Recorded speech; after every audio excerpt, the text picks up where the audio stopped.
Hi, my name is David Gray. I'm a home brewer here in San Diego. I am doing some urban hop farming and I'm experimenting with some planter box gardening actually. So this is my arbor behind me. There's no soil directly around it, so I've created a planter box back here which I'm going to try and grow a couple different varieties from. It's not that big. It's 2.5 feet wide by 3 feet deep and 12 inches sort of depth. And so, that's not a lot of room for hops, which like lots of growing room down for their roots. But anyways, I'm going to give it a shot. There's lots of space up here on the arbor. It's southern facing. It gets lots of sun, and so it's really an ideal spot. I'll just have to contend with having a sort of a planter box for the roots. I'm going to put two different varieties side by side. I think that there's enough room up there for them to flourish. And two of those varieties, they actually have similar lineages, although they are much different. And so the two that I'm going with are Horizon and Sterling. And so this is Horizon.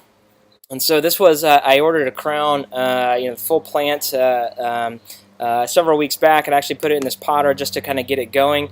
It's doing fantastic. As you can see, all of these shoots are coming up.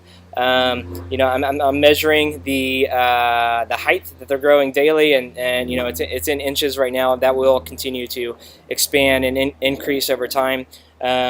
This guy is a vigorous grower, but it stems from Brewer's Gold and Early Green, and I think like a USDA variety.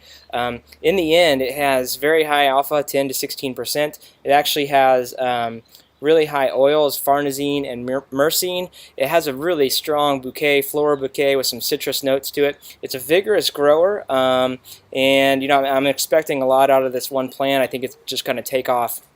On the other side, though, I have Sterling, and so this one actually has some of the same roots as Horizon. The Brewer's Gold, Early Green were also influences or part of it. It's also mixed with Saz.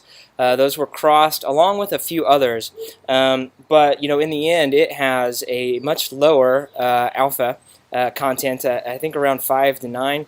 But it also has really high farnesene, high myrcene oils. And it has a similar like floral bouquet with citrus notes. And so anyways, it's a strong grower. Both of these guys are moderate to vigorous.